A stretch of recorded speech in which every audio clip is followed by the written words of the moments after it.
Hello, guys and gals, and welcome. Welcome. So today we're going to be talking about Path of Exile 2 crafting. Now, Path of Exile 2 crafting has a lot of components to it, and hopefully I can help you guys understand exactly how to get the most out of it. Well, yeah, in general.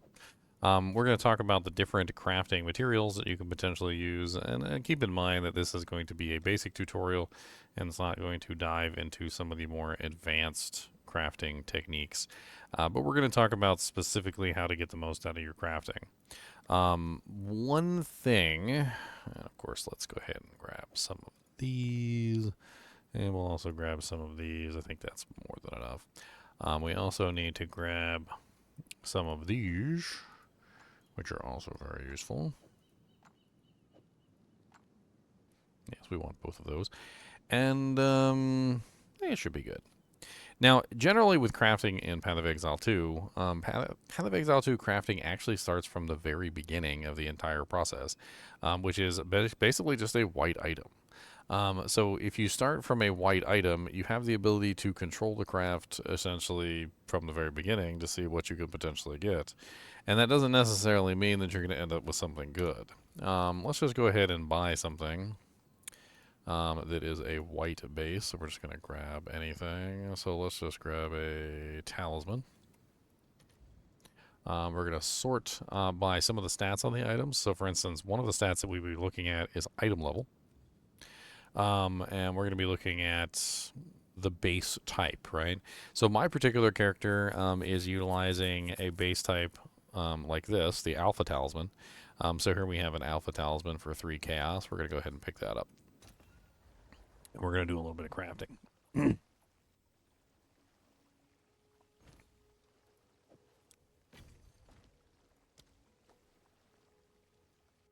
All right. Now, the first process that you're going to do with basically any item is you're going to add modifiers to it by turning it from a white item into a blue item. This process is going to vary depending on how you're basically going to achieve this goal. Now, there are items in the game that you can potentially use. There are, of course, the various transmutation and augmentation orbs. Now, the first one that you're going to be looking at is essentially the transmutation orb, which is going to upgrade a normal item into a magic item with 1 modifier. Now, each one of these, the orb of transmutation, the greater orb of transmutation, and the perfect orb of transmutation, which apparently I don't have any perfect orb of transmutation. No, I don't have any perfect. Let's get some perfect orbs of transmutation. They're not very expensive anyway. Let's just go ahead and grab like 50 of them. All right, your order is registered. Okay, so now we have 50 perfect orbs of transmutation, which is good. That's what we need. We need the perfect orbs of transmutation. And there's a reason why we want the perfects, and I'll explain what the difference is between the perfects, the graders, and so forth and so on, and we're going to talk about that as well. So a orb of transmutation will essentially add 1 random modifier between the lowest tier that you can ever possibly get and the highest tier, which is tier 1. When you look at any specific item, like for instance, look at my piece of equipment here, you can clearly see the tiers written right here on the sides of the item. So like as we're looking at this, you can see that this is a... Let's go ahead and close this window so we can bring it over here. So as you can see, this is a T1 roll. For this, companions have increased attack speed, and the T1 roll means that they were getting the highest possible tier on this particular item. Now, you can hold your mouse over these tiers, and not only will it tell you the tiers, but it'll also tell you the type of modifier that they're tied to. So, for instance, like the gain life per enemy kill is tied to life. The physical damage is, of course, tied to damage and physical attack and so forth and so on. And these particular modifiers are going to vary, right? So if you use a low-level orb of transmutation on a high-level item, you'll get anywhere between the worst possible mod in the game to the best possible mod in the game. Now, what's the benefit of utilizing the greater orb of transmutation and the perfect orb of transmutation then as opposed to the others? Well, the benefit of using these is that they limit the number of bad mods that you could potentially get by decreasing the overall range. Now, I'm not exactly sure what the range is, and to be perfectly honest, I don't think it really matters. But let's assume that tier 1 is the best and tier 15 is the worst. Well, your basic transmutation is going to give you all of these options. Your greater transmutation would give you something like tier 1 to like tier 10 or something for the greater, right? And your better one might, like the perfect one, might give you between like tier 1 to like tier 5 or something along that matter for the perfect. And so the benefit of using the perfect is not necessarily that it will guarantee you like the best mod, because you could still end up with a tier 5 mod and it could still be pretty pathetic. But it essentially makes it so that you don't have a chance of getting these really horrible ones at the bottom. So in general, if you can afford to use these on an item, it's a good bet that they're going to give you a better chance at getting a good mod than like this particular like base tier one. However, these do have level requirements, and the base tier ones can be used on basically level 1 items and up, whereas some of the items like the graders have restrictions which prevent them from being used on low-level gear. So you can't always use greater orbs of transmutations on anything at a low level. And you can see here specifically it states minimum modifier level 55, and the perfects are a minimum modifier level 70, which essentially means that you are guaranteed to be able to get like this particular modifier and up. But also that you cannot use this on a lower level item. If I try to use this on a baby item, it will just tell me that that's not possible. Item level too low. Right. So in this particular case, since we're doing an alpha talisman, that is an item level 83, and these are relatively cheap, we're definitely going to do a perfect orb of transmutation. This will give us a good first choice, right? So let's just go ahead and slam it. And we ended up with a suffix, which is a tier 1 suffix, but it is accuracy rating and increased light radius. Not exactly the best mod that we would want on a item. Now there is options for us to potentially try and like force that off of there if we want to, or we can potentially just move on with the next part of the craft. There are ways that we can sacrifice the suffix by utilizing various means. So let's just play with it and let's see what we can get. So the next thing we're going to do is we're going to use the perfect augmentation orb, which is going to give us a new magic modifier. So it's going to give us 1 new modifier. Magic items can have a total of 2 modifiers. And we ended up with a really nice T1 modifier of 139% increased elemental damage with attacks. So that's really good if you're going to do an elemental build. That's very, very, very nice. The accuracy rating at the bottom is not so nice, but it is what it is. Now, from this specific point, we can take the craft to another level. So one of the things that we might want to do with this, since it came with a very nice elemental damage with attacks, is we might want to add on with an essence, specifically the elemental type that we want, right? So we don't have a specific elemental type on this weapon, so we can choose whichever one we want. We could potentially choose fire damage, we could choose cold damage, we could choose lightning damage. Trying to think here off the top of my head. I think cold is probably going to be a preferential element for this particular item. So let's go ahead and use cold. So the essence is interesting because essences got changed dramatically in the previous season. And what they do is they essentially upgrade the magic item to a rare item, and they add a very specific modifier, which basically means that you can guarantee 1 modifier on the item. Now, guarantees are good because if you can guarantee something that you want, then that is going to help you out tremendously. So you're going to be able to force a result that you are interested in. And in this particular case, we're going to force the result of the greater essence, which is going to give us the cold damage on the modifier, which is only a T4 modifier. But now we have increased elemental damage with attacks, and we also have the cold damage. Now we only have 3 modifiers on this piece of equipment, and one of them is a suffix. Now what we can do is we can pull the suffix specifically to add something else, or we can just simply slam it another time to get to 4. Usually what you do is you slam it to get to 4 because we're going to try to remove that accuracy rating mod, which is not really what we want, right? So what we're going to do here is we're going to grab either a greater exalt or a perfect exalt. Let's see how much the perfect exalts are running for. So perfect exalts are currently only 57? That's not bad. All right, so let's grab a perfect exalt. And what this is going to do is it's going to add us one random modifier, which is going to have the same benefit as the perfect orb augmentation and the perfect orb transmutation, is it only works on a higher level piece of equipment. And this is going to allow us to get probably like a tier 3, tier 4, maybe tier whatever, mod, which can potentially add on to either the prefix or the suffix section. Probably want it in the suffix section, but we'll see what we get.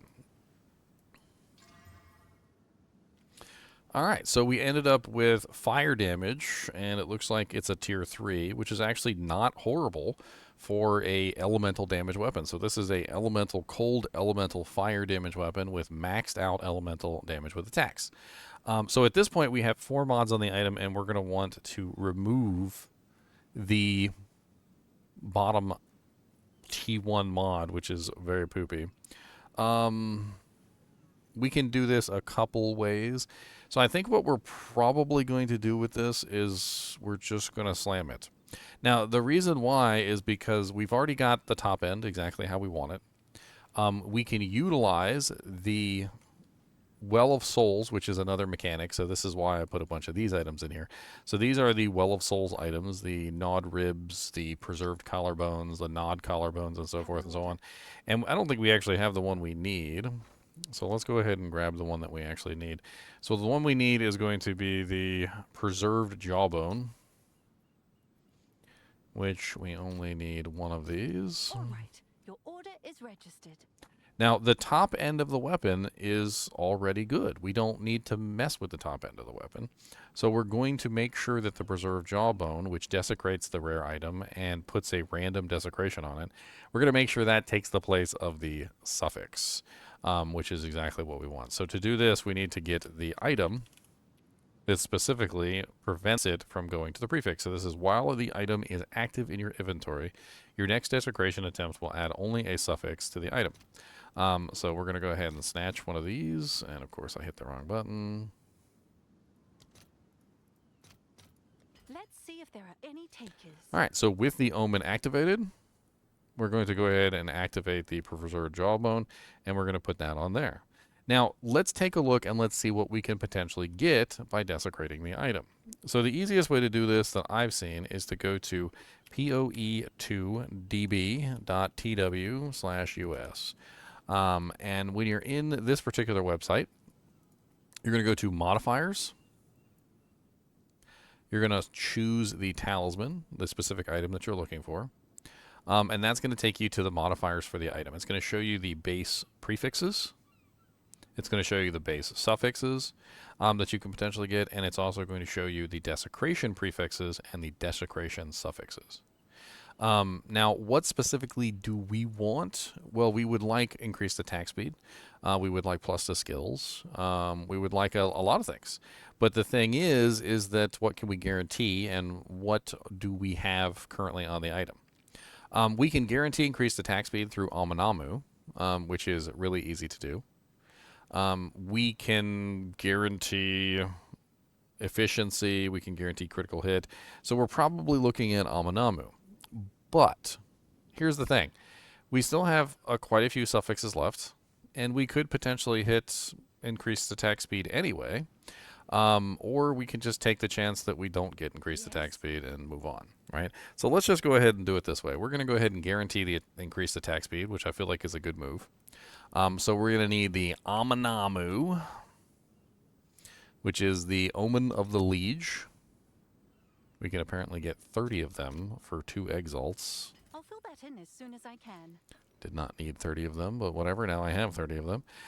So we're going to activate the Omen of the Liege. We're going to activate the Omen of Dextral Necromancy. And then we're going to slam this with the Preserved Jawbone, which is going to get us the suffix, the 46 accuracy, 15% increased light radius, removed from the item. It did not remove it. Didn't remove anything. What the hell did it do? Omen of Dextral Necromancy have been consumed. I mean, it definitely put it on the suffix, but it didn't consume the accuracy rating. That's okay. So we can consume that in another way. It's actually not a bad thing because we can potentially still use that to gamble toward what we're looking for.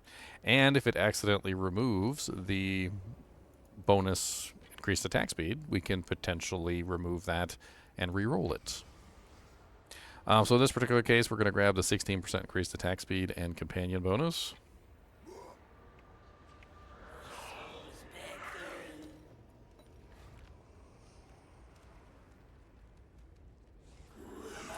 All right, and now we have an item that gives us huge amounts of fire, huge amounts of cold. It gives us the increased attack speed that we're looking for, and it also has the elemental damage with attacks. So we have one more suffix to add. So what we're going to do at this point is we're going to go ahead and add the last suffix. In fact, I think this item might actually be worth a perfect exalt.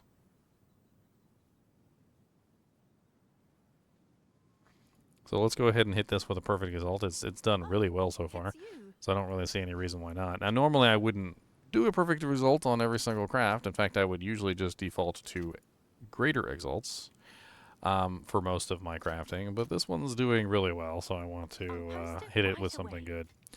So we're going to throw the last modifier on it, so it's going to be a full item with 6 modifiers. So let's go ahead and slam it. And we got...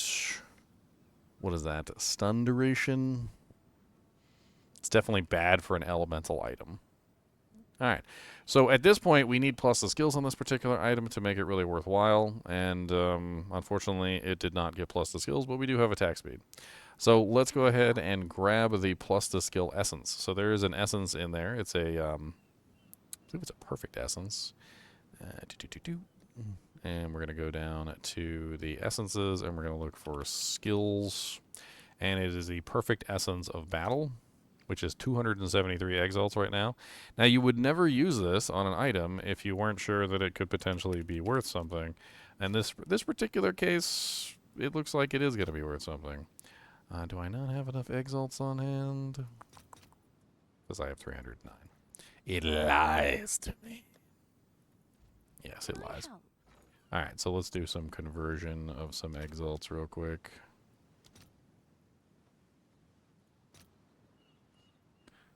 $386.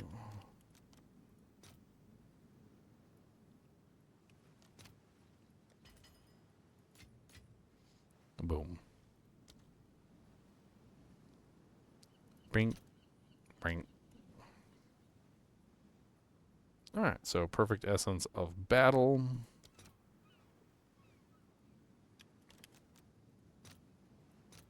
I'll post it right away.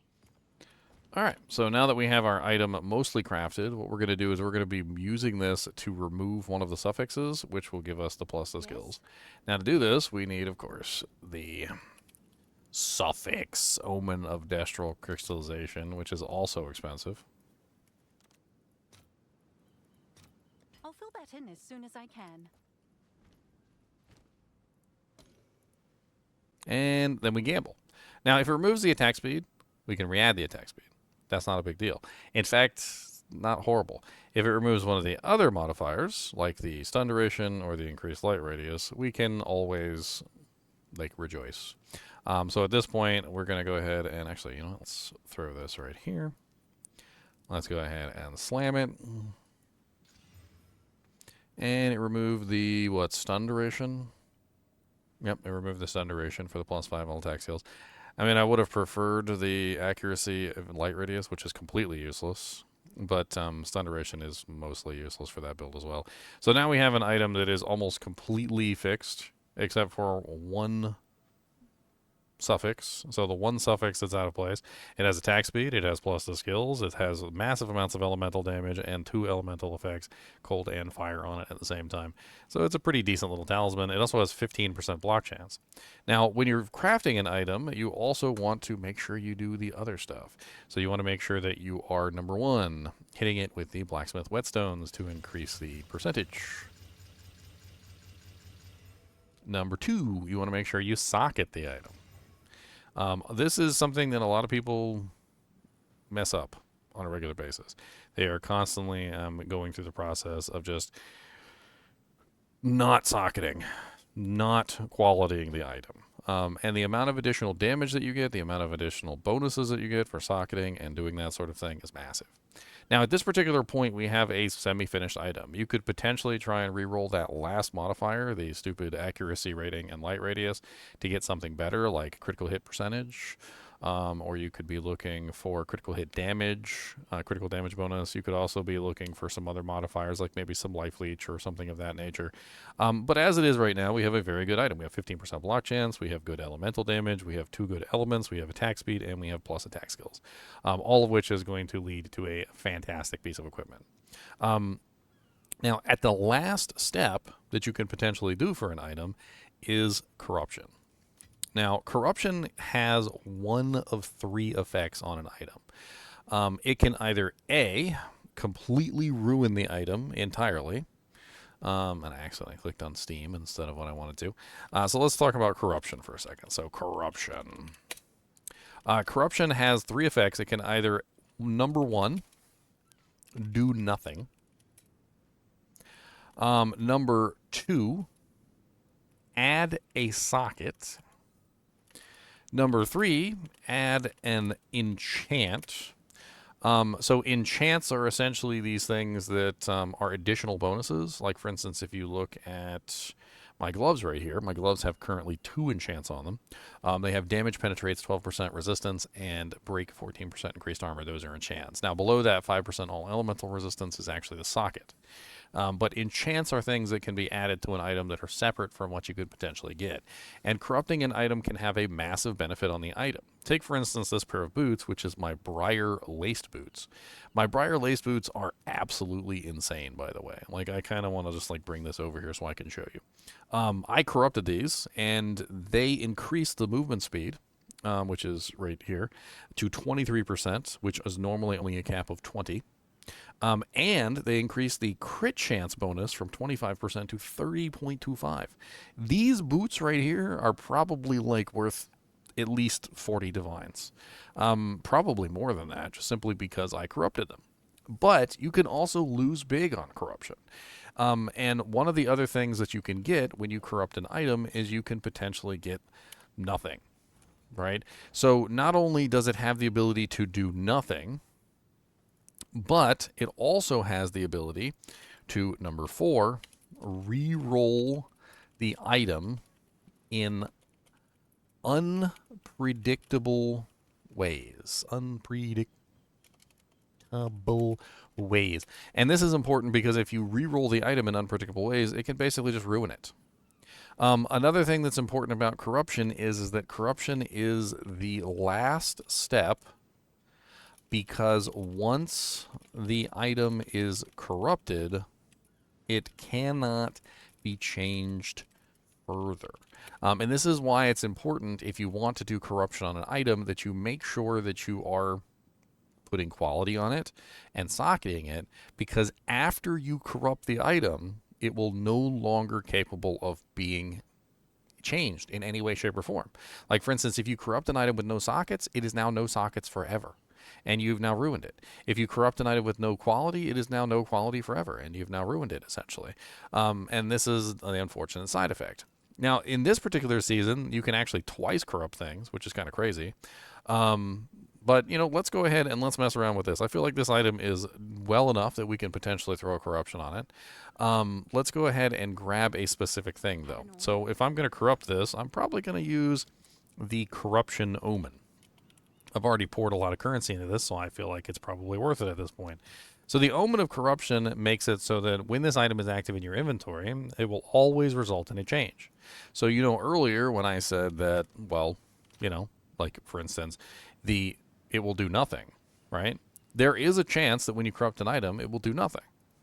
Well, this particular Omen, what it does is it basically just guarantees that the corruption will do something. Right? Instead of doing absolutely nothing, the corruption will do a something. Which is kind of important, because if the corruption does nothing, then that's just as good as bricking the item in many ways, because you can no longer change the item in any way, shape, or form, right? You can put some new sockets in it, or new socketables in it, but you can't really do much else. So let's go ahead and corrupt this item and let's see what happens to this item. I have no attachments to this item in any way, shape, or form because I really only made it just for you guys here. So let's roll the dice, and that's exactly what it is rolling the dice. 149, so 149. Rolling the dice is precisely what corruption is, because when you corrupt an item, you are basically All right. Your saying, order is registered. okay, I'm gonna leave this up to the gods essentially to create, whether or not this item is gonna be good or not. So let's go ahead and pin the item before. This is actually really handy. So we're gonna pin the item before. And then we're going to use the Omen of Corruption to guarantee that we at least get a result. And we're going to go ahead and corrupt it. All right, so let's take a look and let's see, did we get any changes? So first off, did we lose the 139% elemental damage with attacks? No, we did not. Did we lose the cold damage? Did it re-roll the cold damage? No. Did it re-roll the fire damage? It did re-roll the fire damage. No, it didn't. Okay, never mind. 116 was the maximum. 116 was the maximum. I was looking at the maximum over here. We didn't lose the accuracy rating or the light radius or any of the bonuses. Okay, so good. We got an extra socket, looks like. So if you look over here, you see we got 1, 2, 3 sockets. So we did get one additional socket on the item. The block chance is still the same. It looks like overall we managed to escape unscathed. Looks like we won. So we won this particular gamble. And because we won this particular gamble, now we have an item that's worth even more than what it was worth before. The third socket now increases its value tremendously. So at this point, you might want to take a look and see. You're like, okay, well, what is it worth? Well, the easiest way for you to do that would be to plug it into a search window. So if you want to figure out exactly what's going on with this item, you could just simply plug it in. There's a lot of tricks that you could potentially do to plug it in. Like, for instance, you could just put all the numbers in yourself. There's some tools that you can use. You could put it up on your shop, and then you could just simply pull up the item and then copy it from there. But let's go ahead and do this. So let's put block chance. So this is going to be implicit block chance, and let's do 14% minimum. We're going to keep it a little bit loose from what we have here because obviously our numbers are really good, and not everybody's going to have the best item. So elemental damage with attacks, we have 139, which is perfect. So we're going to lower that down to 135 for this particular goal. We're also going to throw in adds fire damage, and we're gonna throw, what is that? So fire damage is actually a little strange, and you have to actually run this a little bit differently. So let me show you how to do this. So you're gonna want to take the fire damage. You're going to add 79, and you're gonna want to 116. And then you're going to divide that by 2, and that's going to give you an average. So the average is 97.5. So we're going to put in 95, which is going to be a little bit lower than what we currently have. Then we're going to add in cold damage. So adds cold damage to attacks. Actually, it's not to attacks. No, it's not to attacks. I've got the wrong one. This is not fire damage to attacks. It's fire damage. Fire damage to attacks is things like rings. Rings have fire damage to attacks. Weapons do not have 2 attacks. It's just simply to the base of the actual item. So again, let's take a look at the cold damage. So the cold damage is currently 55 plus 73 divided by 2, which is 64. So let's put in, say, 60. And then we're going to add in +5 to all attack skills. So attack skills. And we're going to put in a 5. That's a hard cap. And then from here, we also have attack speed, which could potentially be any modifier. Let's see if we can do attack speed total. Total attack. No. So it looks like we might have to do the specific. So we're going to do the desecration, which is companions, allies in your presence. So it's companions have increased attack speed and increased attack speed. I guess we could just do the regular attack speed. Let's just do the regular attack speed. And let's throw that at, what, 16? So let's do like 14%. And we've got no results. Let's uncheck the local. Uncheck the block chance. We've got something wrong. So let's just run through these one by one just to make sure we've got the correct ones.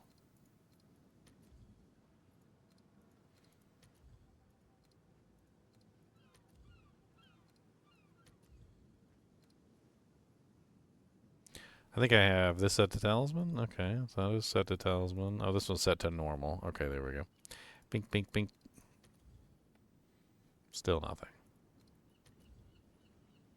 Okay.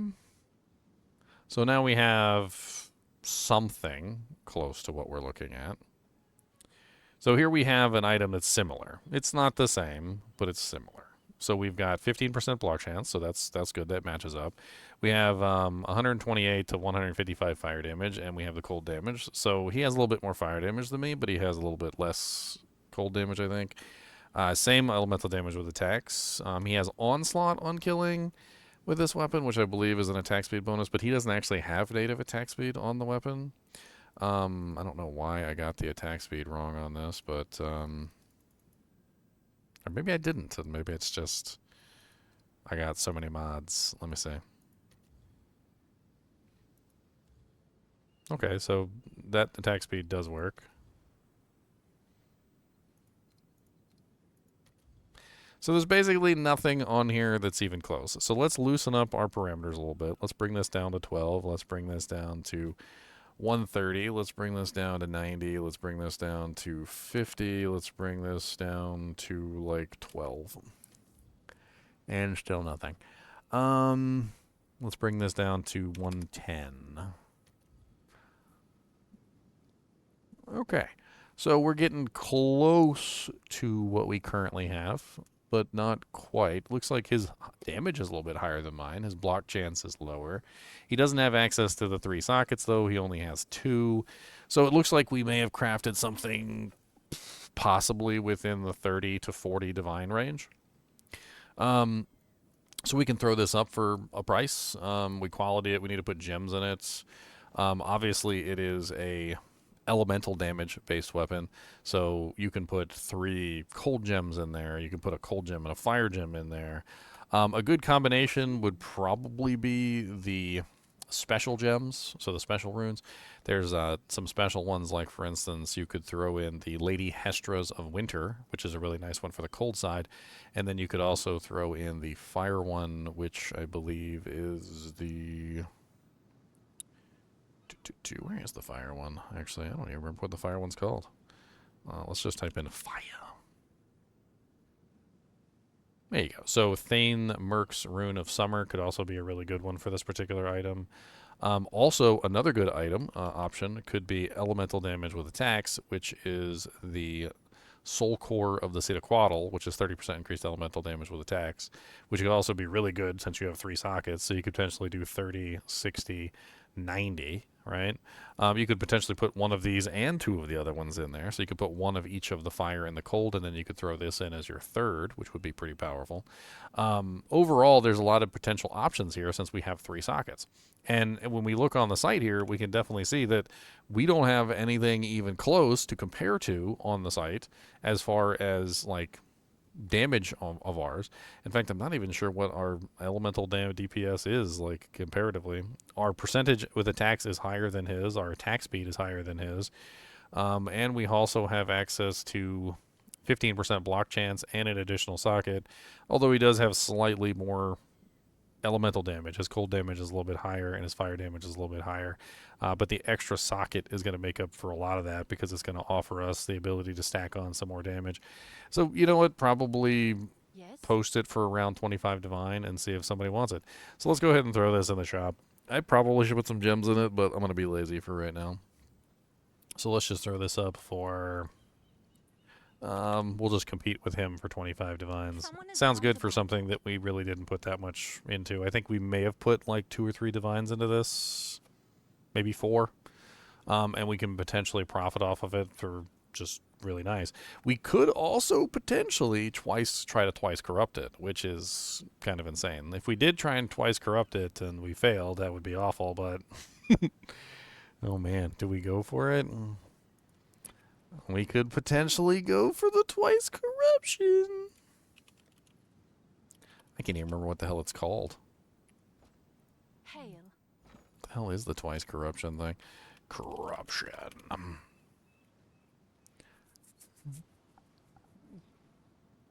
It is the...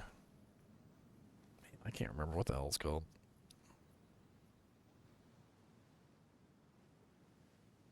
I know they're expensive. I remember that much. I remember that much. I was using a bunch of them yesterday. Modifies a corrupted skill gem. That's not what we're looking for.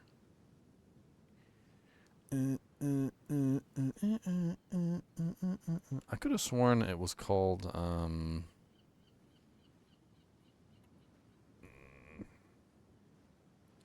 this is all new from this season, so I'm still getting used to the twice corruption. Is it this one? No, not that one. The Architect's Orb? No. Ancient Infuser? No.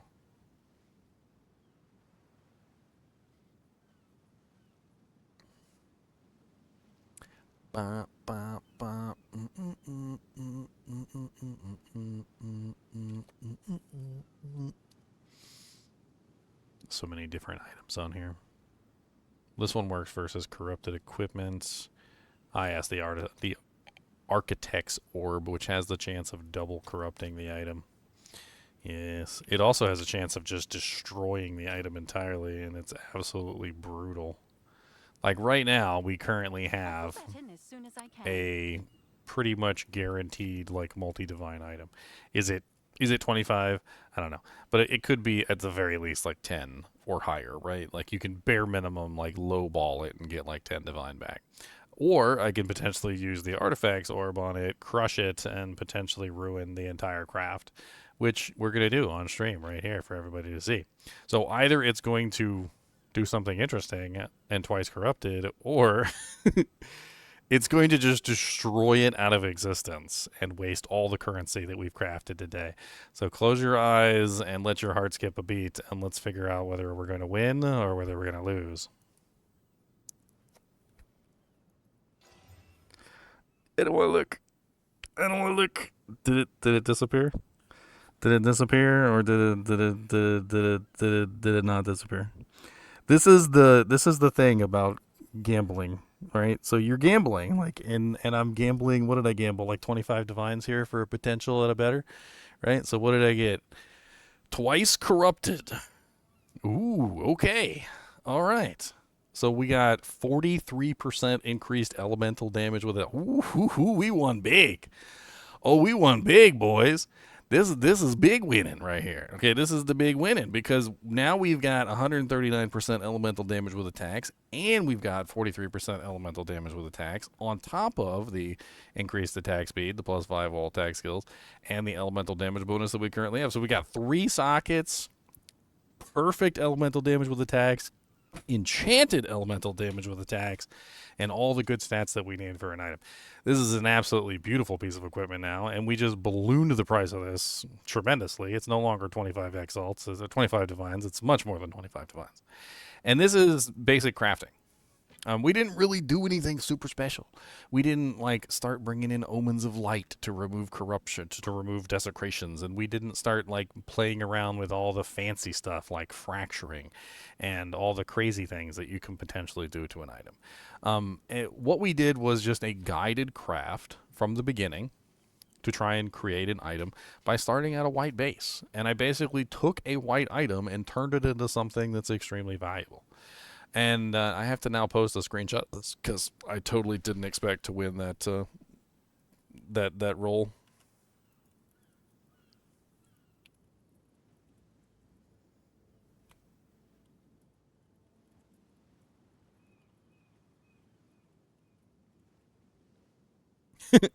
I need somebody to price check this one for me. I don't think there is anything on here even close, to be honest.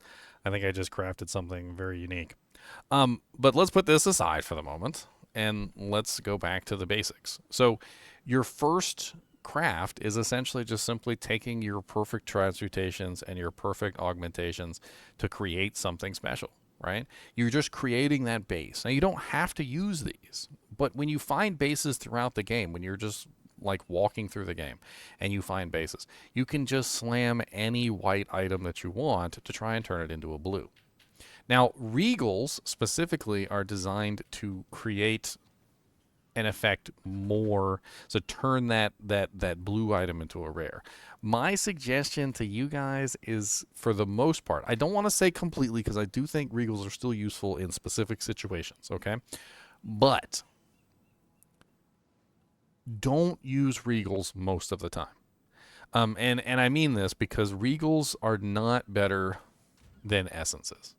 So for the majority of cases, when you're dealing with an item that is a blue item that can be potentially turned into a rare item, essences tend to be better now than regals. They are essentially the same thing as regals, but better.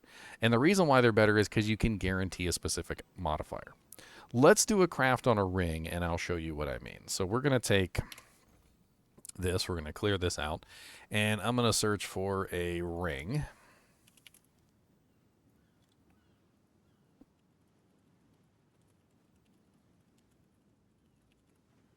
And we're going to search for a base. So we're going to do a blue ring.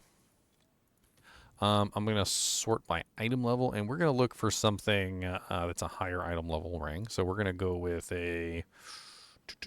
We need item level minimum, let's do 80. And we're going to look for specific modifiers. We're going to look for a specific base, and we're going to try and get like exactly what we want, right? So the base type we're going to look for is an amethyst. Amethyst ring. All right, so now we're looking for blue amethyst rings. I want to look for one that has a lot of cold damage on it, or fire damage, or something of that nature, right? So we're going to put in, you know what, let's do physical. Physical is a really good one. So we're going to do adds to physical damage with attacks. We're going to sort by adds to physical damage with attacks, and we're going to try and find one that has two modifiers that we don't find objectionable. So this is a little bit different than building into the way we were doing before, right? Which is essentially starting from scratch like we did with the first item. So we want something that we can craft on that's not too expensive, something that we can potentially sacrifice a modifier on, and it looks like the flaring amethyst ring of sortilege is probably a good choice. It's only 25 exalts. It's a cheap purchase. So let's go ahead and grab this 25 exalt item, and we're going to start crafting on it.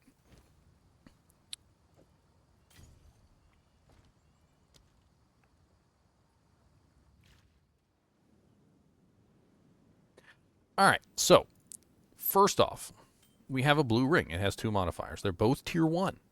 Okay, so we have a good item that we can potentially start crafting on. It has a really good physical damage with attacks that we don't want to lose, and it has increased cast speed, which we don't really care about. So what we're going to do to start out with is we're going to decide what we want to put on this ring, right? What do we specifically want on this ring? Well, you can look at your essences and you can see what essences you can potentially use on the ring. Some of the essences that you're going to be able to use are going to be things like resistances. So you can potentially use the ones that modify and add resistances to an item. Like, for instance, you could very easily use a greater essence of thawing, a greater essence of grounding, or a greater essence of insulation, which I currently don't have. So one of these, I could just simply pretend I could just add a resistance, right? These are the two options that I have for an essence, but maybe there's another choice. So in this particular case, I might not want to add a resistance specifically. Maybe I want to add something else really good. And I could potentially try and get the resistances later using other methods. It really depends on how I want to set this item up and whether or not I want to risk that particular thing. Now, this is a particular case where a perfect regal might not be a bad idea. Because in this case, you could potentially end up with a very nice modifier. Like, for instance, let's just go ahead and grab like a bunch of perfect regals. Why not? Your order is registered. I thought I put in for 10 perfect regals, but whatever. So we're going to go ahead and slam this with a perfect regal. And the reason why I'm thinking perfect regal is because we can potentially get a tier 1 cold, tier 1 fire, tier 1 lightning, a tier 1. There's a lot of potential modifiers that you can get on rings, right? So let's take a look at PoE2DB and let's take a look at the rings so that we can get an idea of what we can potentially get and whether or not we want to risk or chance anything, right? So first off, on prefixes, we can get fire damage to attacks, cold damage to attacks, lightning damage to attacks. We can also get fire damage, cold damage, lightning damage, and chaos damage increase, as well as accuracy rating, which kind of sucks, evasion rating, which kind of sucks, maximum mana, which is okay, and maximum life, which is really good. So for those prefixes, we can't really guarantee any of these. I can't guarantee fire, cold, or lightning damage, and I can't really guarantee maximum life. So in this particular case, a perfect regal might be a better option. Interestingly enough, if I scroll down to the desecrations, I can actually guarantee some resistances. So I could guarantee something like Amanamu, Fire, and Chaos Res. Well, close to guarantee, not quite. I do believe you can guarantee the Lightning Chaos Res from Ulamon, though. Yes. No, wait. 1, 2, 3, 4. So there's 4 Ulamon modifiers. In that case, it's going to be a gamble no matter what, so we're just going to have to play it by ear. But Ulamon also has the increased skill speed, which is really nice. So I think we go with Ulamon, and we will guarantee at least 2 reses on our ring or some skill speed, one way or the other. Let's see how the craft goes. So I think we go with the perfect regal to chance that we might get another damage modifier. That's what we're going to do. All right, so right now we got maximum mana, which I said was an okay modifier. It's not amazing. It's definitely not specifically what I would have wanted, but it does kind of go better with the cast speed than the physical damage. So at this point, we've got 3 mods on the ring, and we're not exactly looking to be like the best, craziest mods. I kind of want to remove the cast speed. So I think from this point, we're going to desecrate specifically to take away the cast speed. And we're going to go with an Ulamon, so we need to get a Ulamon Abyss, which Ulamon is the Sovereign. I don't want that many. That's way too much, but whatever. I'll fill that in as soon as I can. Alright, so we activate our Omen of the Sovereign. We're going to grab a Preserved Collarbone. And we're also going to grab a Omen of Dextral Necromancy, which is going to guarantee at the very least that we pull from the suffix. Right away.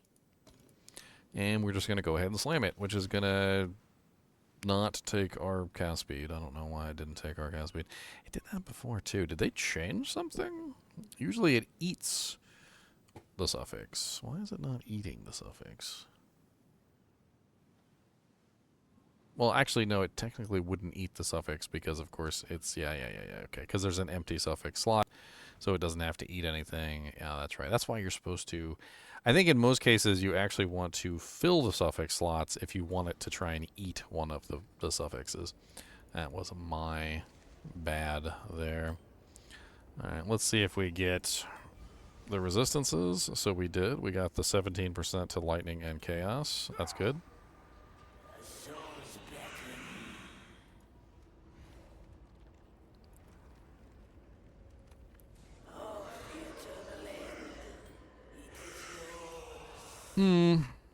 I don't like the cast speed and the mana. The cast speed and the mana are bad. Now, at this point, I look at the ring and I say to myself, is it worth crafting on it further?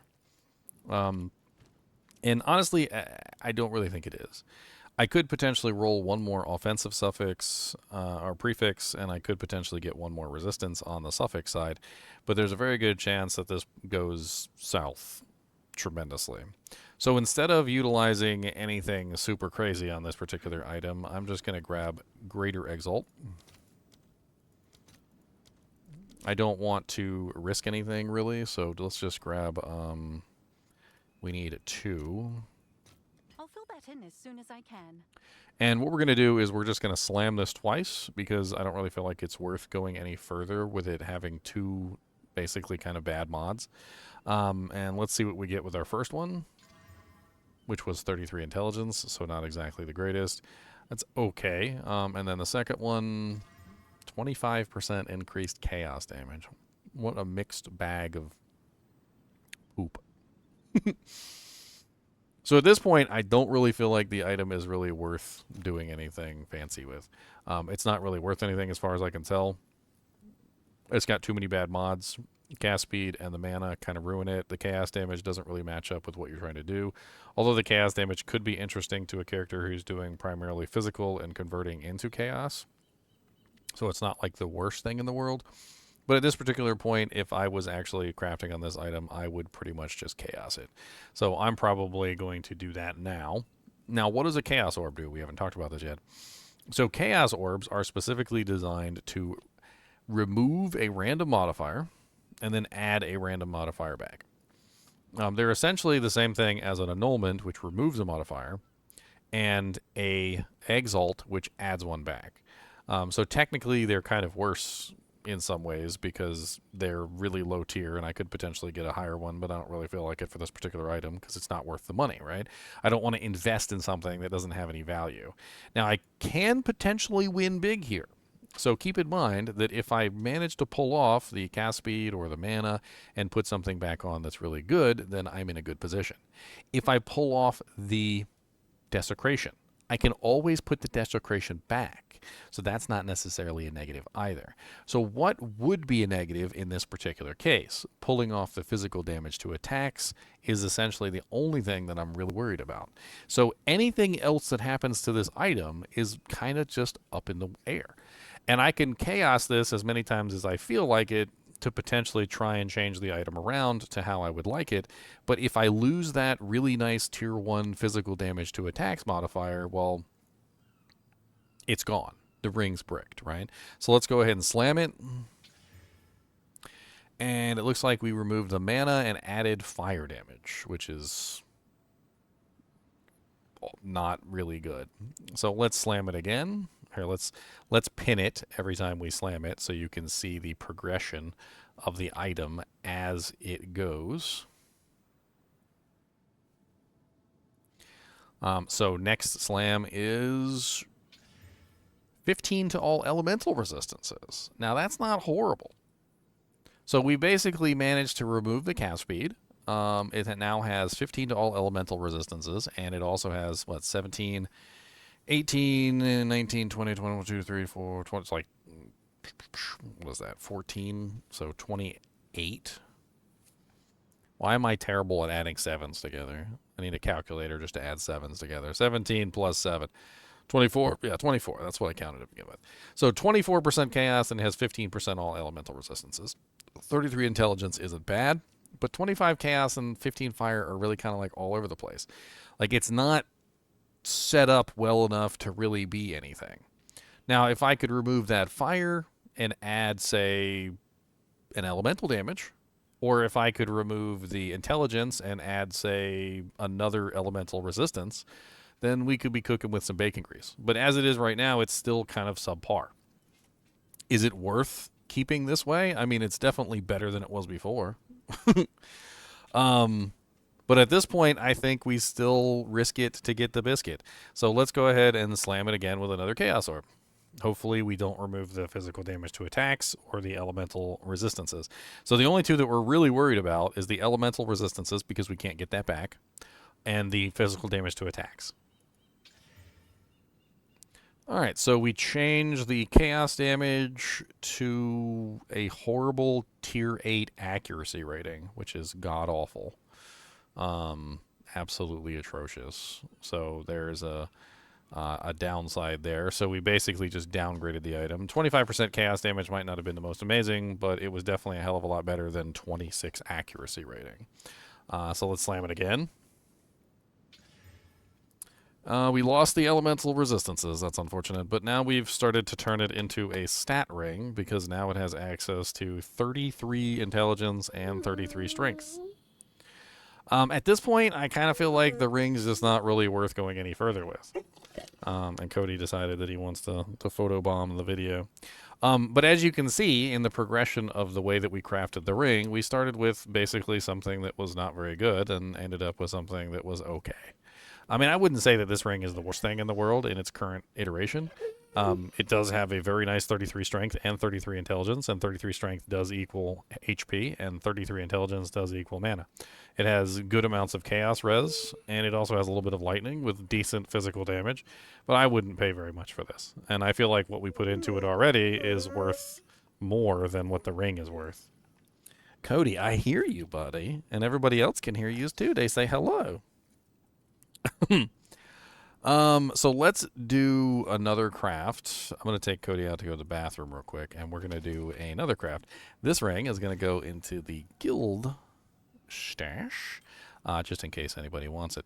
And you know what? One final thing that you could potentially do to the ring is you could corrupt it, but you probably want quality at first. And I guess, yeah, pretty much. I was thinking about it myself, and I was like, I don't know about all that, the quality, and this is something that you really have to remember when it comes to crafting, is that a lot of the times you gotta cut your losses and move on. You can't just invest massive amounts of currency and everything into every single craft. Not every single craft is going to come out like the Empyrean Remnant Alpha Talisman with 3 sockets and 43% increased elemental damage with attacks. So you have to remember that, like, you judge the item based on what you think it's going to be worth and whether or not you can craft something good with this particular item. I'm going to take a quick break here. I'm going to take Cody out to go to the bathroom. You guys won't even notice because I'll be back before you even know what's going on. And then we're going to start a little bit more crafting because I want to really kind of like hammer down the basics of this so that you guys understand how to do basic crafting. All right, I'm back. Cody has been peppa-dooed, and we are ready for the next step in this crafting. So we've discussed crafting from a white item. We've discussed crafting from a blue item. Now, what if you have a pretty decent rare item? What do you do then?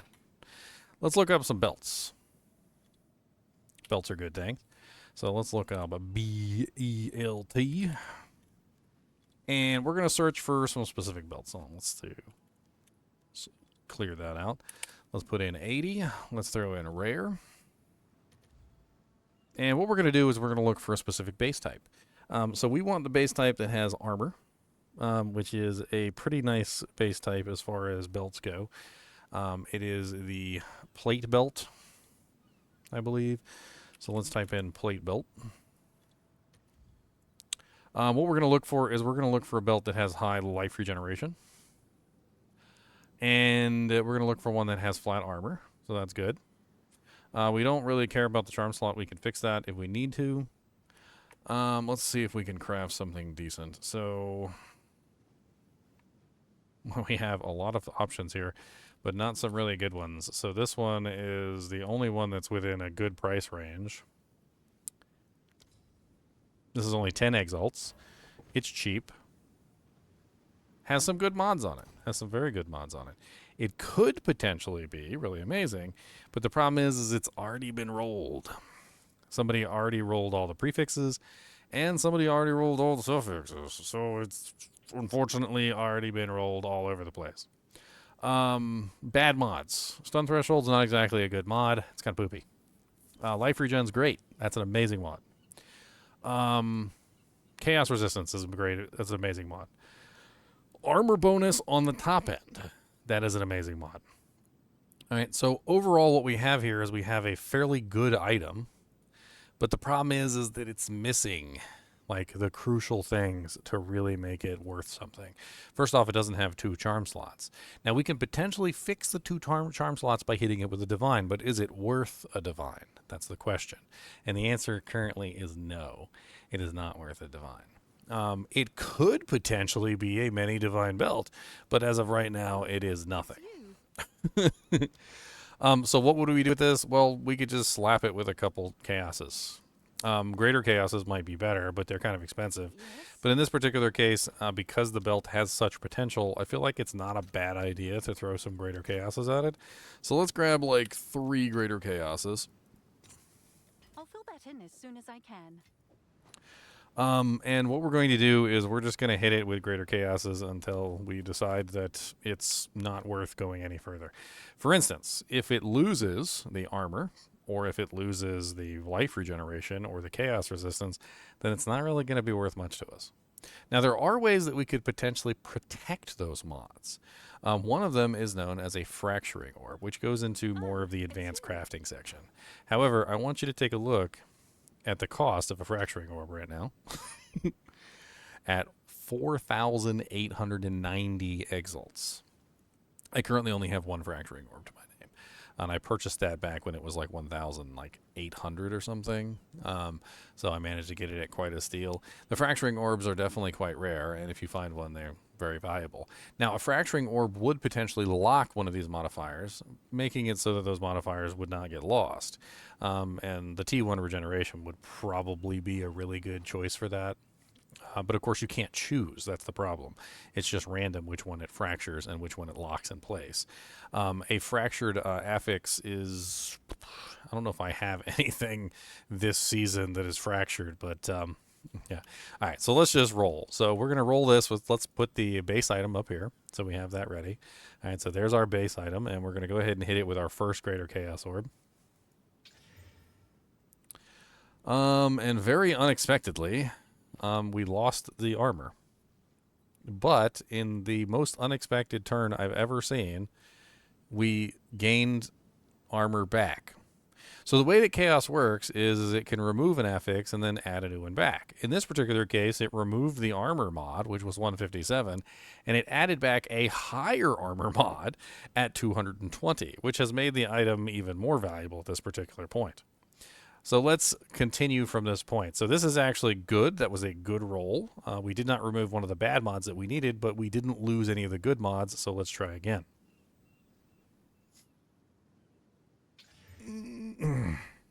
All right.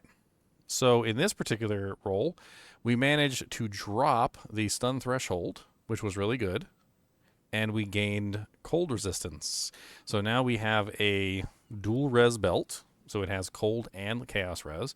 It has a tier 1 life regen, and it has a very nice dual armor. So there's currently 2 bad mods, and they're both at the top. Now, there is a specific item that if we were really bougie and we wanted to spend a whole bunch of currency, we could potentially get. It's in the currency exchange, and I don't even know if I can... Yes? I don't even know if I can do this because there's so much stuff on the screen. I'm pretty sure that it's called. Just type in chaos. While this is active in your inventory, your next chaos orb will remove the lowest level modifier. So the Omen of Whittling is super expensive, 6,800, which could potentially guarantee remove the maximum mana. So in this particular case, if you look at our current item, our current item only has T3, T1, T3, T2, T6, T2, right? So if we were really bougie and we had tons of money, we could potentially spend the Omen of Whittling to guarantee remove the maximum mana. There's also another one. I can't remember what it's called. Not the Omen of Whittling. So here we go. So the Omen of a Sinistral Erasure. So this one makes it so that your next Chaos Orb will guarantee remove a prefix. But look at how expensive that is. 12,400. They're super duper expensive, right? Now, is this particular item worth all those crazy things? No, it's not really. As it currently is, it certainly is a very nice item.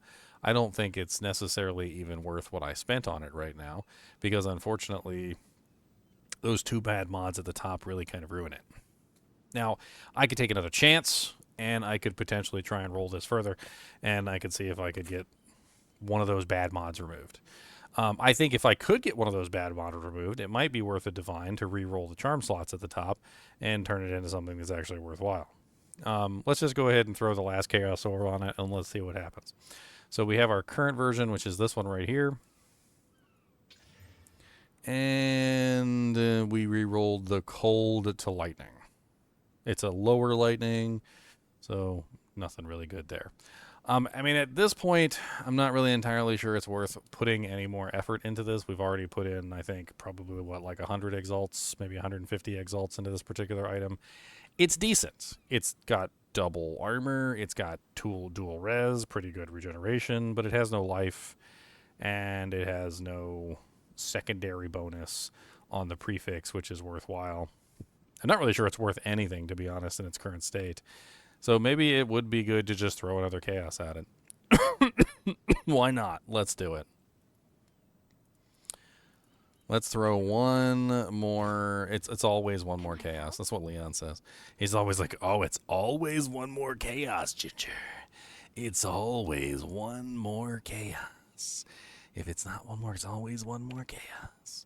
And he's not wrong. Like, when you get into this process of hitting the items with chaos orbs, you're always in a situation where you're like, just one more chaos, just one more chaos. All right, so let's slam it one more time. Let's see what happens.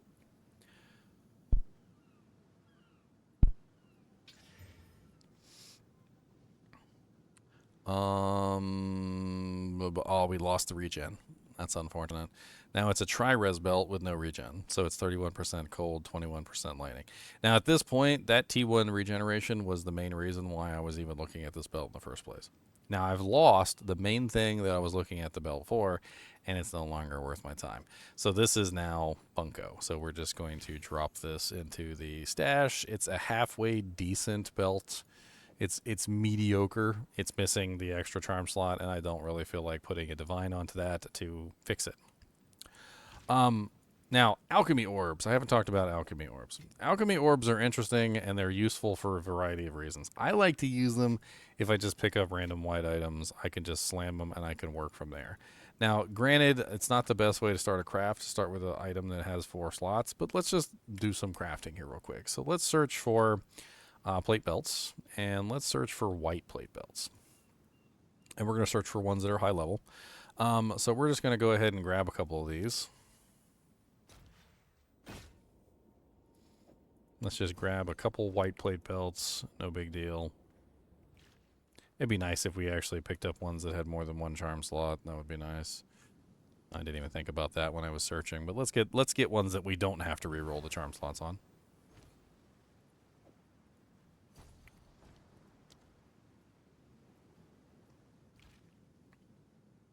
Now, in my personal opinion, alchemy orbs are not the greatest way to craft, but they can be useful in a myriad of ways, and I'll talk about exactly what you can use the alchemy orbs for. But let's actually use them in crafting first, and then we'll talk about what I think is a better use in general for your alchemy orbs.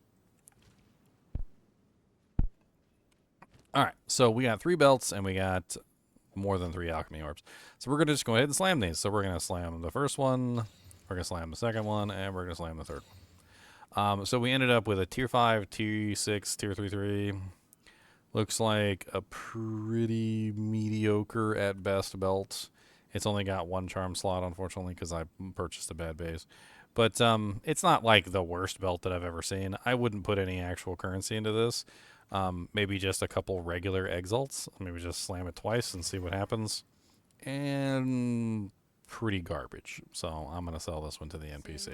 What do you think? Next one rolled really bad on all the tiers, and the only good mod on there is life and regen, and they're both very low, so that's awful. Don't spend it all at once. The third one is T8, T8, T4, pretty awful across the board, and horrible modifiers.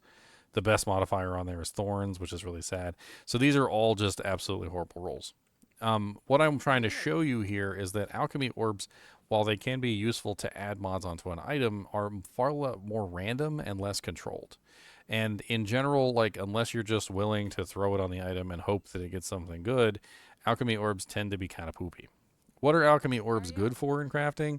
Well, they're good for strong boxes. So if you're running along and you see a strong box, by all means, throw alchemy orbs on the strong box to get more modifiers if it's white.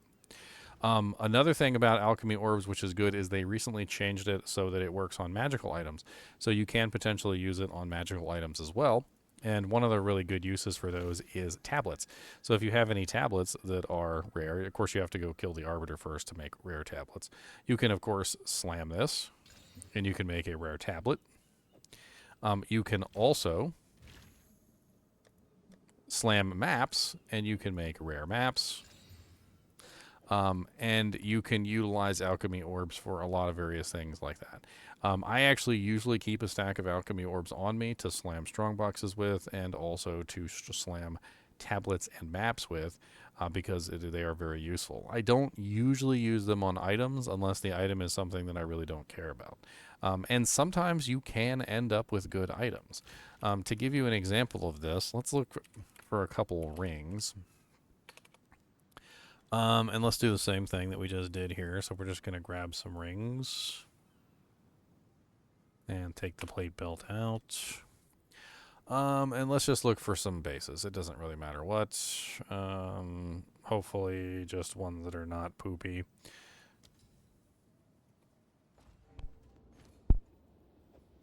So if you're running along and a ring drops or something, you could always just slam it with an alchemy orb and see what happens. My personal opinion, it's okay if you have absolutely no attachment to that item and you don't have any way to craft it into something better. But personally, because alchemy orbs are so random in the way that they craft, you give you like really low modifiers. A lot of the times you're just better off not using them. So to show you this as an example, I just crafted one really quickly, right? I made a sapphire ring. Let's grab another sapphire ring to keep it equal. And let's just grab another one. Cost an alchemy orb. No big deal. And let's do a craft on this thing in a more guided fashion as opposed to what the alchemy orb offers. So if we're looking at this ring, the first ring that we got a tier 3 mod, a tier 5, a tier 7, and a tier 2. It's all over the place. The strength is a tier 2 mod. The leech is a tier 3. It got maximum mana and accuracy rating. It's just all over the place in terms of what it's got, right? Well, if we more guidedly craft this, like first off, let's use our perfect orb of transmutation to guarantee a high modifier to start out with. Now we've got 30% increased cold damage, which is a perfect tier 1 cold mod. That's really good. And then let's use our perfect orb of augmentation to add a new modifier. And we got 15% rarity. This is a really good start for a blue ring as opposed to whatever the hell that is. Now, is it possible for your alchemy orb to give you this? Yes, it is, but it's very unlikely.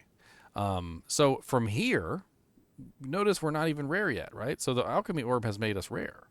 Whereas in this particular case, we're not even rare. So we can just simply move from this particular point and we can start crafting. Now, one thing we could potentially do is we could use an essence and we could guarantee a specific resistance, which I think in this particular case might be a good idea. So let's guarantee lightning res. So we're going to go ahead and slam this with a lightning res. Now we have a 30% cold damage, 34% lightning with 15% increased rarity, which is pretty good. From this particular point, we can take it in any direction that we want to take it. Not exactly sure where to go with this because it's already so good. I'm kind of surprised at how well this is crafting. Because now we have technically a dual res ring with rarity and increased cold damage. I guess technically if we got a cold flat mod, we could also potentially go with cast speed, which could also be kind of interesting. But at this point, we don't really have a lot of choices for what we can craft.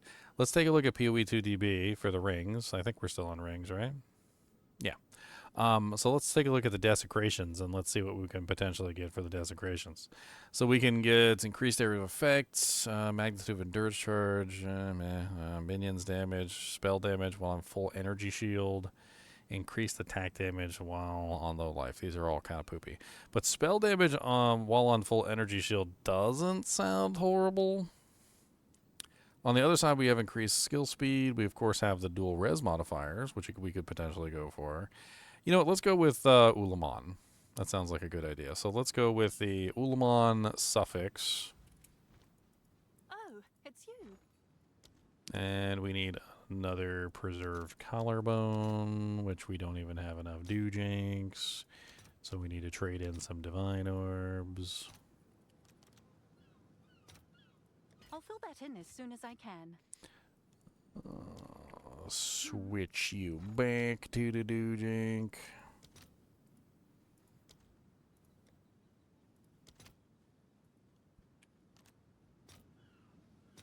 All right, your order is registered. All right, we also need the suffix.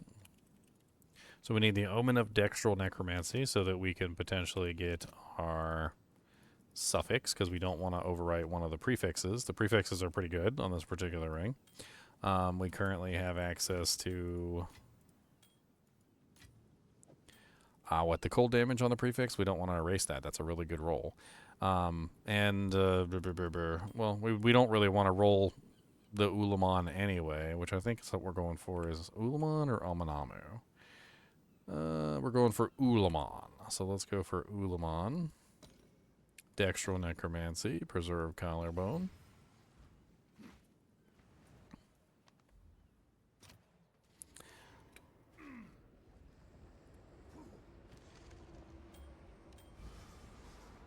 Alright, so we got 15% Lightning and Chaos, or we also got 4% increased skill speed, which are actually, honestly, both really fun options.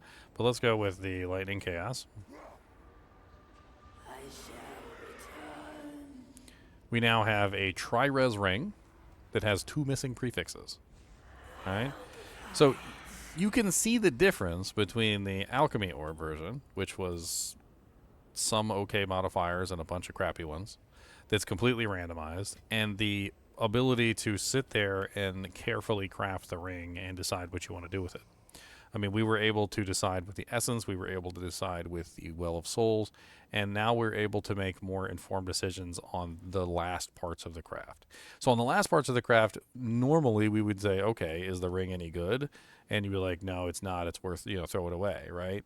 Or in this particular case, in the Alchemy Orb version, we definitely would throw that away. That's garbage. With this particular one, we're looking at it and we're like, ooh, this is actually really nice. We managed to get Tri-Res, we've got Rarity, and we also have increased cold damage. If we can land the other 2 prefixes in a good way, getting something like cold damage bonus or physical damage would be nice. Physical flat, cold flat. There's a lot of maximum life, I think, we could get also on the prefixes. And we could always look. So let's take a look at our prefixes. So we have maximum life. We have mana. Evasion rating. Mana would be meh, but it would be okay, I guess, technically. It wouldn't be the worst thing in the world. Evasion, kind of poopy. Physical damage to attacks would be great. Fire damage to attacks would be meh. Cold damage to attacks would be great. Lightning damage to attacks would be meh. Accuracy rating would be horrible. Increased rarity would be actually okay, since we already have a rarity mod on the other side, which would double up the rarity and increase the rarity of the ring even further. Fire damage would be poopy. Cold damage we already have. Lightning damage would be poopy. And chaos damage would be poopy, right? We have a lot of potential poopy options that we can get here.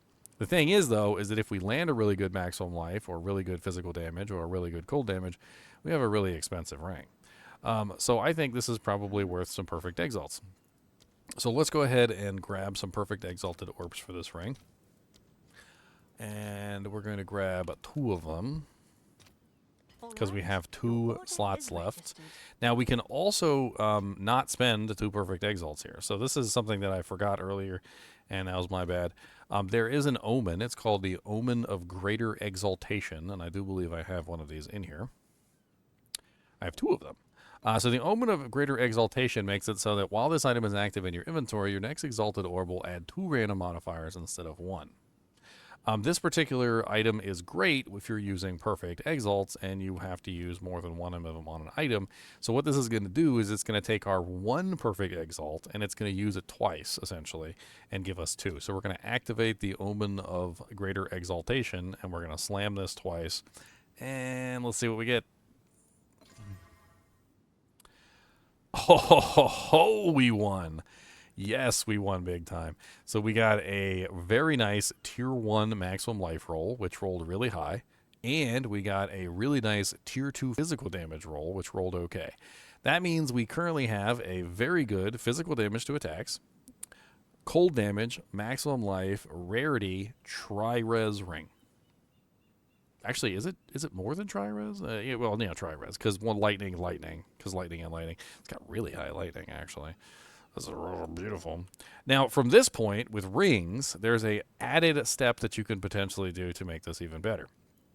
So we're going to look at this, and we currently have elemental cold damage, life, damage, physical attack. We also have elemental lightning resistance, elemental lightning chaos resistance.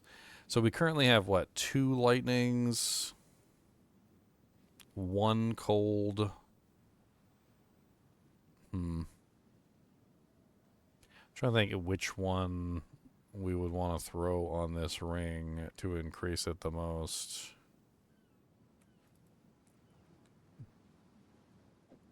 It's definitely one of those up in the air ones. So let me show you what I'm talking about, because I'm sure it sounds confusing because I'm talking to myself here. So if we go into the currency exchange and you look at Breach, in Breach there are catalysts, and the catalysts will add quality to a ring based on specific modifiers. The Flesh Catalyst is life, the Neural Catalyst is mana, the Carapace Catalyst is defense, the Attribute Catalyst is the Adaptive Catalyst is attributes, the Zoff Catalyst is fire, the Tull Catalyst is cold, the Esh Catalyst is lightning, the Ulz Nitol's Catalyst is physical properties, the Reaver Catalyst is attack, the Sibilant Catalyst is caster, the Chayula Catalyst is chaos, and the Skittering Catalyst is speed. So what we're doing here is we're looking at the ring, and we're deciding whether or not it needs a specific catalyst. So we currently have cold, so we have 2 cold.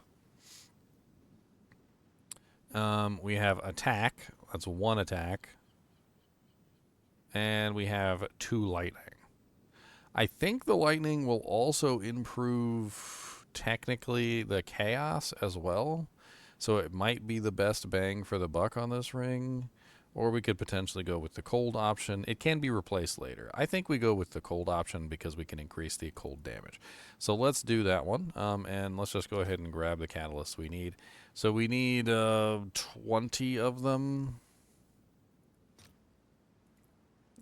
That is definitely a lot less than 20. The ratio on them has gone up tremendously.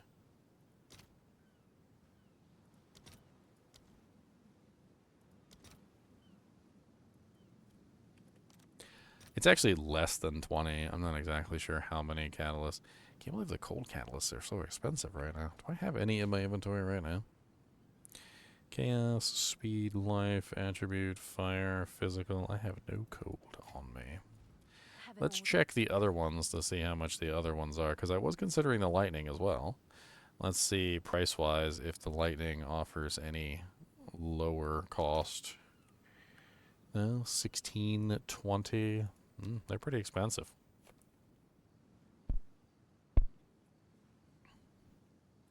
All right, well, let's get it, because I think it's worth it for this particular ring. So let's go ahead and trade out a divine for some more exalts. Let's see if there are any takers. Let's swap 2 exalts. Let's grab the catalyst that we need. So we wanted to do the cold catalyst, right? Let's put in 21. Yeah, that sounds good.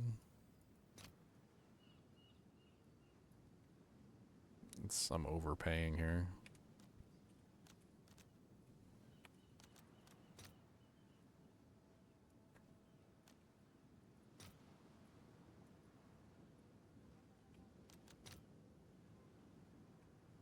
Are they going down or are they going up? Or like, it's so hard to tell with some of these.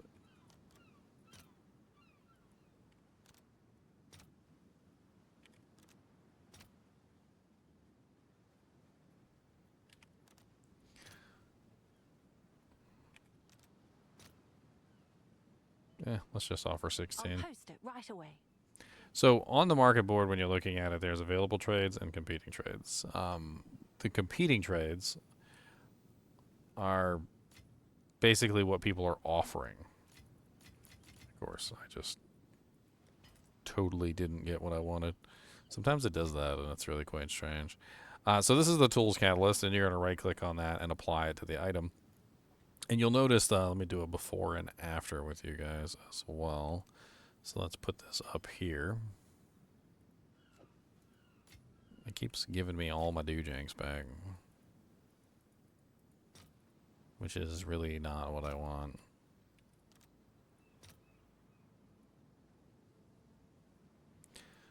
Impatience.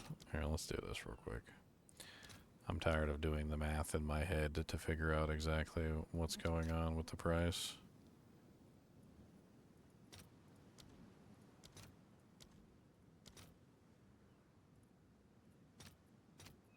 All right, your order is registered. All right, so here's the before and the after. So we're going to go ahead and we're going to catalyze this. All right, and let's put them side by side so you can see them. So as you can see, we went from... did I put the wrong one on there? Why is that not showing the numbers? There we go. It's a... What the... That's really quite strange. So when you press the Alt key, it reverts back to the old numbers for some reason. See, it's 31% at the top, and then you press Alt, and it reverts back to the old numbers of 30%. So we'll have to compare it here, is what we'll have to do. It's no big deal. So as you can see, we went from 26% cold resistance to 31. We went from 36% cold res, or 30% cold res, increased cold damage to 36% increased cold damage, which is a pretty nice ring. So now we have a halfway decent ring with good resistances, rarity. It's got maximum life, cold damage, physical damage. It's got the whole 9 yards, everything you would want. I don't know exactly how much it would be, but we could run it through the numbers and we could figure it out. And we basically just craft this from the beginning. We hit it with the perfect transmutation. We hit it with the perfect augmentation. We hit it with everything that we needed to hit it with along the way, made sure that we threw a desecration at it, qualied it, and at this point we could potentially try and corrupt it even to try and get something even better. But, I mean, it is what it is right now. It's probably worth some good scratch. Let's do some searching on it, and let's see how much we crafted this for. So the easiest way to search for an item to figure out exactly how much it's worth, and let's throw away this absolutely god-awful one that we alchemy orbed.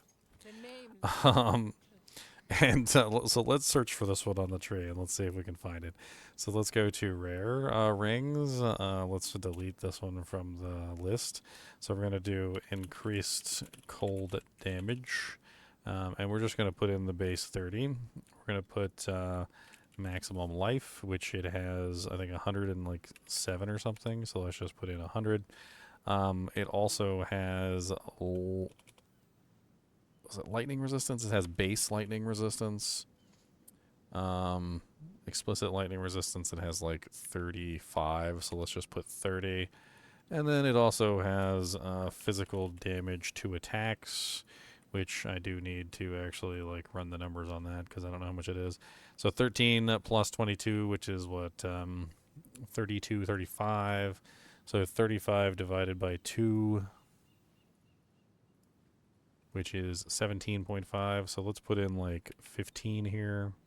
And then we also have rarity, so increased rarity of items found. We have 15%. It goes a lot higher than 15, so let's just put in 15. And then we also have chaos res.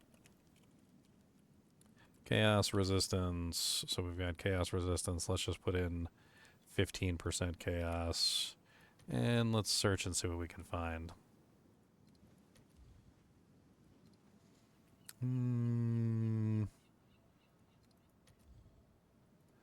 Trying to see which one I messed up here. Okay.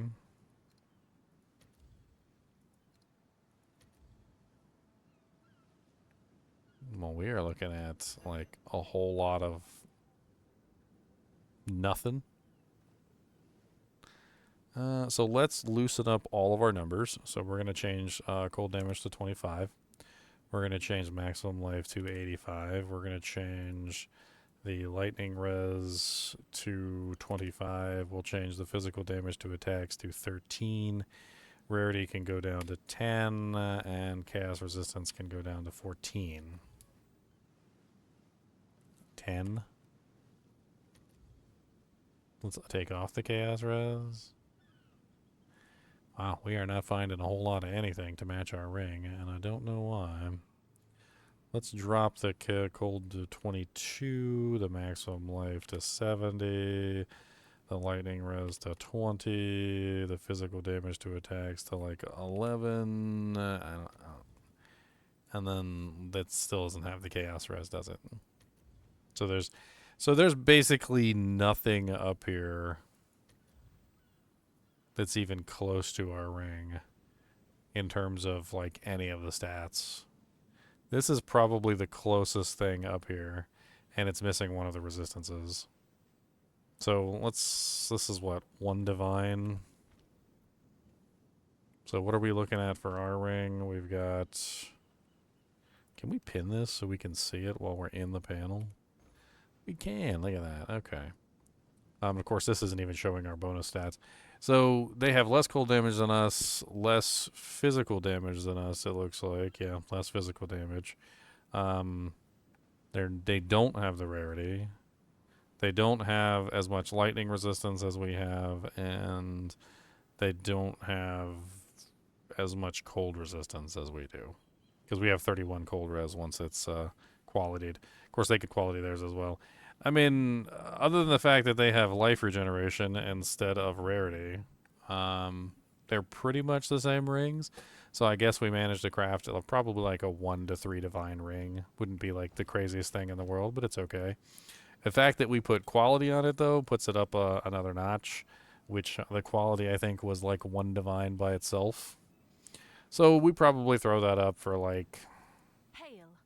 I'm going to say throw it up for like 3 divine and then work it down from there. Hail. So we could throw this into the shop, set it for about 3 divine, and then slowly drop it over the days to see if we can potentially sell it.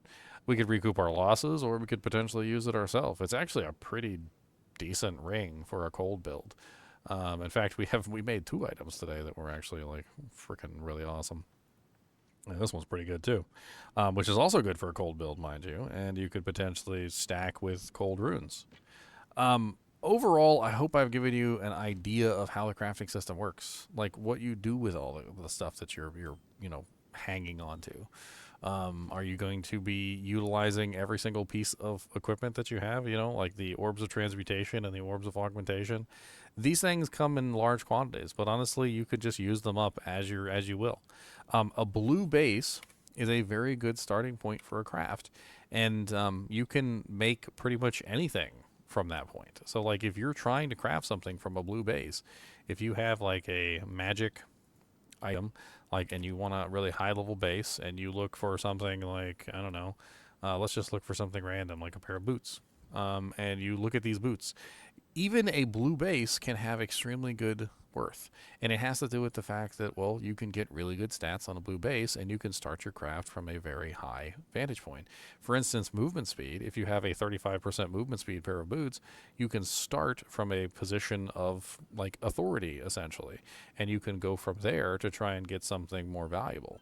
As you can see, they're not very expensive, and you could start out with something like this. This is a very good pair of boots right here. I don't particularly need this style of boot, which is evasion. But let's do a little bit of crafting nonetheless. So we have a 35% movement speed pair of boots. It has 18.9 life regen, which is really good. That is a tier 1 mod, although it's kind of a low roll on that mod. And what are we going to do from here? Well, we want resistances, right? So the first thing that we're going to do is we're just going to slap that with a resistance mod. We're going to throw a greater essence of thawing on there, and we're going to turn this into a 35% movement speed per boots with 33% cold res, right? So now we have something really nice. It's already starting to form into a good picture. At this point, like, we can slam it. I think that's probably a good idea. So I'm going to go ahead and use that perfect exalt on this item because it seems to be coming together really nicely. We're going to use the greater omen of exaltation too. All right, so we got 129 maximum life, which is a T1 roll, which is really good. And we got dexterity, which is okay. That's not a horrible stat to have on the suffix. I would have been better with a resistance there, but it's not horrible. So at this point, we've got a pretty much a fully crafted item. Doesn't have really good evasion, though. At this point, we're looking at hitting it with a preserved rib.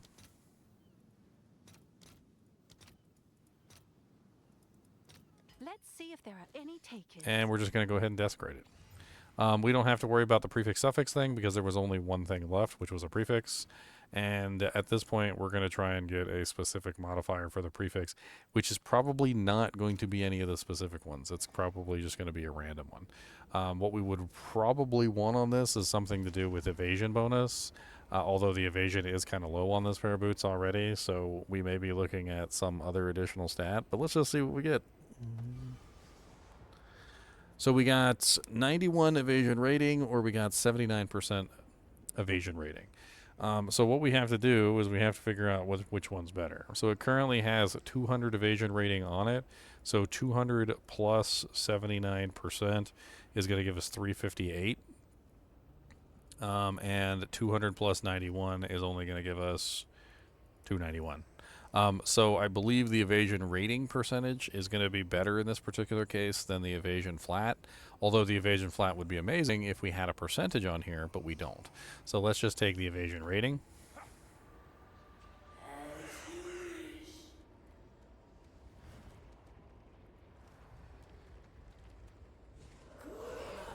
And we have a decent pair of boots. Not the most amazing pair of boots in the world, but decent. The evasion rating could be higher. That's the main thing that's currently the problem. And that dexterity roll isn't the most amazing. It depends on what kind of character you're playing and whether or not you really want the dexterity. Usually you would want an additional resistance there or something of that nature. Not exactly sure how much these boots are worth, but maybe... well, I mean, they're okay. I mean, I'd probably throw them up for a divine and see if they sell. And then if they don't sell, I would just keep dropping them until eventually they manage to sell. But, I mean, I think I could recoup my losses on this one for sure. It's definitely very nice in terms of the regeneration, the maximum life, the movement speed, and the evasion isn't the most horrible thing in the world. I think the evasion is really the only thing holding it back. So if we take a look at rare boots and we take a look at evasion rating boots, specifically, you will see that evasion rating boots go up very high, up to 1,000 evasion rating, as you can see at some of the higher end stuff. So having a pair of boots with only 300 evasion rating isn't the best thing in the world, but they do have some pretty good intermediary stats. They got movement speed, they've got your resistances, they have the regeneration that you might be needing. To be honest with you, if you get these really high evasion rating boots, you're going to lose out on the life. Because you can't get the life and the evasion rating at the same time. And you're going to lose out on other things like movement speed as well. So sacrificing some of the evasion rating for movement speed and then sacrificing some of the evasion rating for life is essentially what we did, which does make them rather interesting. This video has already been going on for an hour and 37 minutes, and hopefully I've expressed upon you how to do crafting, and maybe, you guys will be interested in your own crafting at this point. You can do very cheap crafting, and you can make really interesting and really amazing items. It's more of a gamble when you go the cheap method. You can spend currency, and you can guarantee specific things for your items. Essences are very good for crafting. They're extremely good. You can obviously use the Well of Souls to get specific modifiers to help craft that particular direction. Utilizing the perfect orbs of transmutation and the perfect orbs of augmentation can help you tremendously in your crafting. And maybe we'll go over a more advanced crafting at some point, but I think this is enough for the basic crafting video. As always, be sure to hit that like button and subscribe button if you are enjoying the content, and keep watching.